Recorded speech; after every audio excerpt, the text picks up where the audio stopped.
Alors, un petit rappel sur la norme NF-EN 13306, édition 2018. Et là, vous voyez les formes de maintenance. J'en vois un qui sourit parce qu'il sait de quoi je vais parler. Je l'ai mis en rouge, prédictive maintenance, parce que là aussi, lorsque vous regardez les articles, vous entendez parler de maintenance prédictive. Non, c'est prédictive maintenance, et en français, c'est maintenance prévisionnelle. Et dans les familles de maintenance, comme vous pouvez le voir, elle fait partie de la maintenance préventive. Parce que là aussi, on lit des articles. Avant, je faisais de la maintenance préventive, et maintenant, je fais de la prédictive. Ben voyons.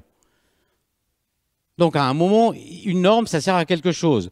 Ben, d'ailleurs, tiens, je pense que je vais vous prédire que le projecteur va tomber en panne. Ah, pas de chance. Ma prédiction était bonne. Ben non, je ne suis pas un charlatan. En regardant les différents plans de maintenance et les interventions et les comptes rendus, je peux faire des prévisions qui me disent que non, le projecteur ne sera pas défaillant. Donc la maintenance prédictive, non, ça n'existe pas en français. Et pourtant, hein, ça y va. Hein. Tous les articles. Alors d'où vient ce problème? C'est simplement un journaliste qui a vu un article en anglais, Predictive Maintenance, et il a traduit par... Voilà, maintenance prédictive. Le jour où c'est dans la norme, je viendrai avec mon chapeau pointu et ma boule de cristal. Pour l'instant, non. Et lorsqu'on regarde la norme, alors oui, en anglais, c'est prédictive maintenance. Et en français, maintenance prévisionnelle. Donc c'est une norme qui a une édition 2018, NF EN 13306. Des collègues belges m'avaient demandé, Icar, mais est-ce qu'en Belgique, on appelle ça prédictive ou prévisionnelle? Je dis, tant que vous faites partie de l'Europe, NFEN, ça vous concerne aussi. Bon.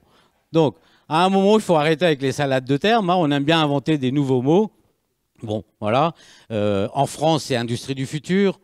Peut-être on va revenir à industrie 4.0, mais pour l'instant, c'est industrie du futur. En Allemagne, c'est industrie 4.0. Smart Factory aux États-Unis. Mais bon, après, on aime bien dans les cocktails utiliser des mots que personne ne connaît. Alors, lorsqu'on regarde les briques de l'industrie du futur, donc c'est une planche que j'ai empruntée à Marx Blanchet, et on voit bien que la maintenance prévisionnelle, la maintenance tout court, hein, je dirais, est une brique essentielle de l'industrie du futur. Une brique essentielle. Ça veut dire ce que ça veut dire. Il y a plein d'évolutions, mais la maintenance est présente, et heureusement. De toute façon, toutes ces diapos seront disponibles dès qu'on aura mis les vidéos en ligne. Je vous enverrai tout ça. Alors, quelques évolutions qu'on peut voir, hein, donc je passe très vite. Les usines automatisées, les robots collaboratifs. Alors, c'est quoi les robots collaboratifs? C'est des robots qui peuvent être à proximité des opérateurs. Et si le robot vous touche, en principe, il s'arrête. Donc, il n'y a pas besoin de grille. Alors, je dis en principe parce que parfois, les collègues règlent les efforts tellement forts que moi, j'aime bien tester hein, moi-même. Hein, et parfois, c'est un peu juste. Donc, maintenance conditionnelle, les exosquelettes, la logistique intelligente, l'impression 3D. Enfin bon, il n'y a rien de nouveau. Réalité augmentée, réalité virtuelle. Donc, ce document, moi, j'y tiens. Et la maintenance des métiers d'avenir. Et lorsque vous regardez, on ne parle pas de prédictif, hein, on parle de prédictive maintenance en anglais, avec donc les différentes personnes qui ont participé à cette opération qui s'appelle OSO l'industrie. Et dans OSO l'industrie, vous avez des documents équivalents sur d'autres métiers, les métiers du big data, les métiers du supply chain, métiers du management, etc. Donc je vous invite à faire un tour. Et éventuellement, quelqu'un d'OSO l'industrie, donc là je reprends ma casquette de prof, va vous contacter pour vous demander votre retour sur ce document. Donc, vous avez intérêt à faire vos devoirs. Hein. Alors, les compétences pour demain. Donc, robotique et cobotique. Cobotique, c'est donc les robots collaboratifs, l'automatique, la mécatronique. On a parlé tout à l'heure qu'un moteur, c'était mécanique et électrique. Les machines-outils deviennent multifonctions. Donc oui, elles sont prééquipées de capteurs. Encore faut-il savoir quoi en faire et dans quelle langue ils parlent. Parce qu'on parle du big data, mais c'est souvent le big bazar, puisque chacun parle sa langue, personne ne se comprend. Et on fait des petits travaux en consortium. Mais entre consortium, il n'y a pas de discussion, donc on devient captif. Alors, fabrication additive.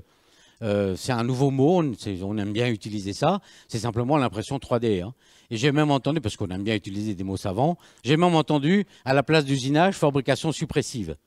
Ben voyons, pourquoi pas bon. Hein, comme on dit plus à quelqu'un qu'il est nul. Hein. On dit que je pense que tu as une marge de progression très très intéressante. Et plus vous mettez de traits, plus il est nul au départ.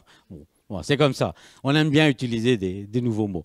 Les drones arrivent aussi, donc il y a des qualifications pour les techniciens.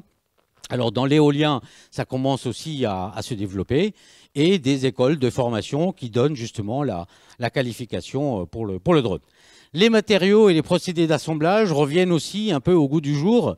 Pourquoi? Tout simplement avec la fabrication additive, donc au niveau des matériaux et surtout les assemblages de différents matériaux. Donc ça se développe. Alors évidemment, la fabrication additive ou l'impression 3D ne va pas remplacer, parce qu'il y en a aussi, il y en a qui délirent, on n'aura plus besoin de fournisseurs, on va se fabriquer nous-mêmes notre pièce. Ben voyons, pourquoi pas. Donc il y a un décalage un peu, comme disait mon collègue, on parle de capteurs dans les moteurs parfaits, sauf que nous, nos préoccupations, c'est étoile ou triangle. Bon. Donc à un moment, il faut revenir et garder les pieds sur terre. Qu'est-ce qui a changé? Ce qui change, c'est la disponibilité des capteurs, les processeurs qui sont disponibles, et donc on va pouvoir faire. Mais la maintenance manuelle reste. C'est bien beau d'avoir un portable ou une tablette qui vous dit qu'il faut changer un roulement. Un quoi? J'ai jamais vu ça. C'est quoi un roulement? Ça se change? Ah, ça se fabrique pas? Bon voilà, c'est le genre de bêtises auxquelles on peut avoir. Alors quelles compétences? C'est les mêmes. Donc mécanique, électronique, informatique, automatique. Alors on dit plus statisticien parce que ça fait pas bien. Il faut dire data scientist. Bon, globalement, ça revient à la même chose. Alors l'objectif principal, c'est de permettre aux responsables maintenance de ne pas passer un tiers de son temps devant un tableau Excel à s'arracher les cheveux, mais d'être à disposition de ses équipes pour les animer. Son premier rôle, c'est l'animation des équipes. Et donc, il existe maintenant des développements, notamment des systèmes de gestion de maintenance assistés par ordinateur, où cette partie, compte rendu d'intervention, reporting, est facilitée. Alors, on entend aussi, de toute façon, il n'y aura plus besoin de maintenance, c'est les robots qui vont faire la maintenance. Voyons.